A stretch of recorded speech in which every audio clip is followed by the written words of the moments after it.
In 2015, we left the rat race and went to the farm. We bought a 100-year-old farmhouse and 9 acres. After 3 years of extensive renovations, we can finally call ourselves College Hill Farm. Welcome back to College Hill Farm. Today we're harvesting sweet potatoes. Well, today I'm going to harvest my sweet potatoes. I'm here in the field, and here's our sweet potato vine. You'll notice that it's not survived. We had a 30-degree frost last night, or a couple nights ago, about 2 nights ago, and it killed all of our sweet potato vines. Well, at this point, the potatoes in the ground have the maximum amount of sugars that they're going to have. So we want to get those out of the ground pretty quick, because if we don't, they're going to rot. Now, sweet potatoes, you can see here, they put out roots all along where the vine, everywhere the vine touches the ground again, they put out roots. So they're pulling up nutrients from all over the garden plot, not just in that little hill where we planted them. You can go back and see our planting video and see what we did. So we need to get these potatoes out of the ground because they're going to start rotting probably in a couple more days if we don't. So I'm going to go ahead. We start off, I'll have to bush hog where the hill is, and then we will go from there.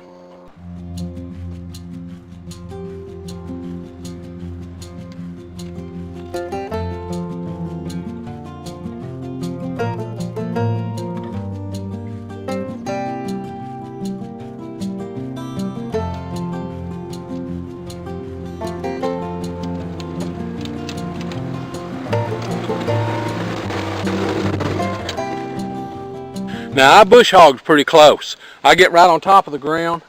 Did I cut a few potatoes? I probably did. But in the end, we'll use those first. Or I'll cook them and give them to the chickens. Never give raw potatoes or sweet potatoes. Now sweet potatoes are not part of the potato family. They're not, they might be kin, but they're not close kin.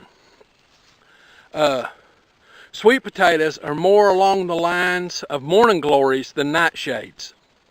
So we're going to go ahead, and now I've got it bush hogged, and I just bush hogged over the hill. And you can see I tore up the dirt just a little bit maybe. So there'll be some damaged sweet potatoes, but not that many. And now I've got to go up and get my potato plow. I'll go up and put it on and then start harvesting. Okay. Here we are back. I've got my potato plow on. I didn't figure you needed me to show you how to hook that up again. You can go back and see my harvesting Irish potato videos if you want to see how to hook it up. The potato plow came from Tractor Supply, $149 on sale.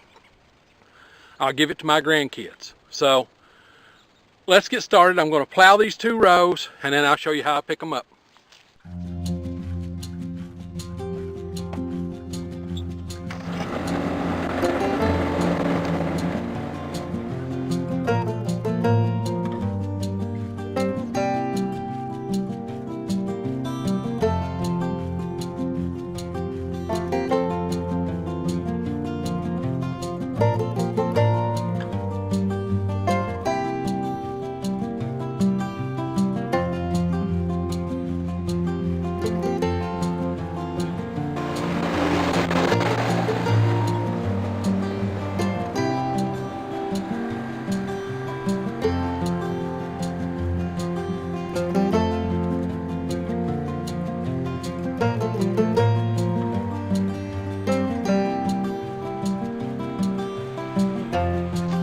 Okay, that's got them plowed.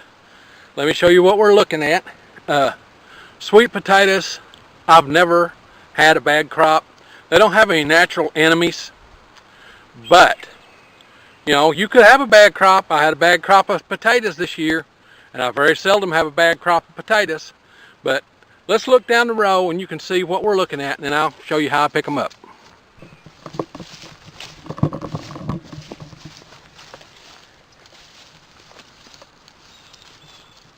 You know, you can see them laid out there.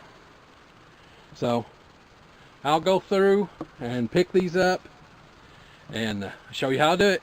Alright, here's how I pick them up. You saw me in the potato patch with a heavy-duty grabber. But there's a little difference with sweet potatoes. Let me show you an example.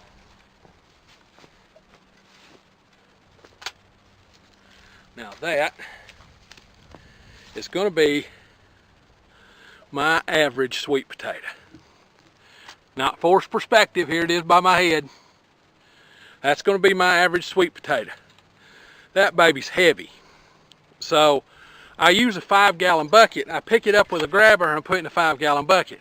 Somebody asked me, well, why didn't you do that with your, just throw them in your tractor bucket? The reason being is, when you pick them up with the grabber, if you're having to put them in the tractor bucket, that's more of a lift and more of a reach, and it winds up blistering this finger for me with my grabber.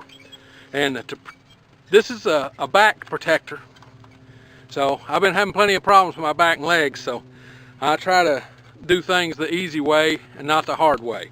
And I've only got 2 rows here to harvest, so doing this is not a big deal. So I'm going to get at that, and we'll see what we get.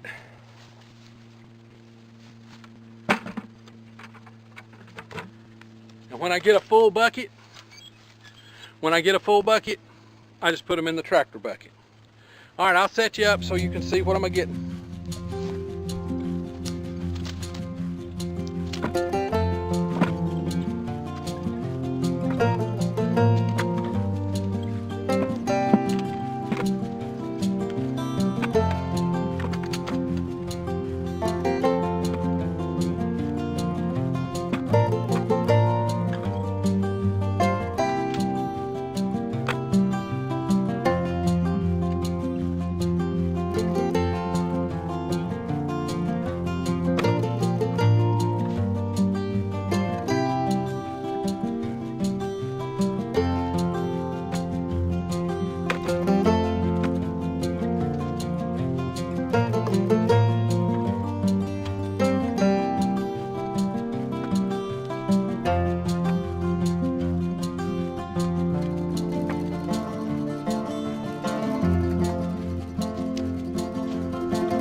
Okay, now I'll keep on. I've got basically 2 5-gallon buckets already in the tractor bucket, about 10 feet of each row. These are pretty good sized rows. So, all right, I'll come back to you and let you see how many I got. Okay, folks, I'm about half done. So far, I've picked up about this. Now I'm going to take these and lay them on a tarp, and then I'll be back to get the rest of them. All right, the last of the sweet potatoes. The total came out probably somewhere in the neighborhood of this thing. So total. Now, if you went by calories, these are the perfect homesteader food, because these 2 rows have given me and Crystal enough to have 780 calories a day for the entire year. Perfect homesteader food. Now, also, if you'll remember, when I did this, I planted my own plants, so it didn't cost me anything. Planted my own seed, basically. Didn't cost me nothing, made my own bed. Then I planted the hills. I came through and watered them, a little Miracle Grow and a little fertilizer. Probably $4 worth of fertilizer total. The water doesn't count. I only watered them when they were little bitty plants. Then I took and had to use the tractor to plow and to cultivate and to harvest. So I probably used 2 gallons of diesel, $6. You can do the math. So that's where we're at. So in the next video, I'll show you how to store these so that they keep all year long. Okay, on to the next thing. I'd like to thank you for visiting with us at College Hill Farm today. I hope you found our videos entertaining and or informative. If you did, please like, share, subscribe, and comment on both Facebook and YouTube. Until then, I'll see you in the next video. Bye-bye.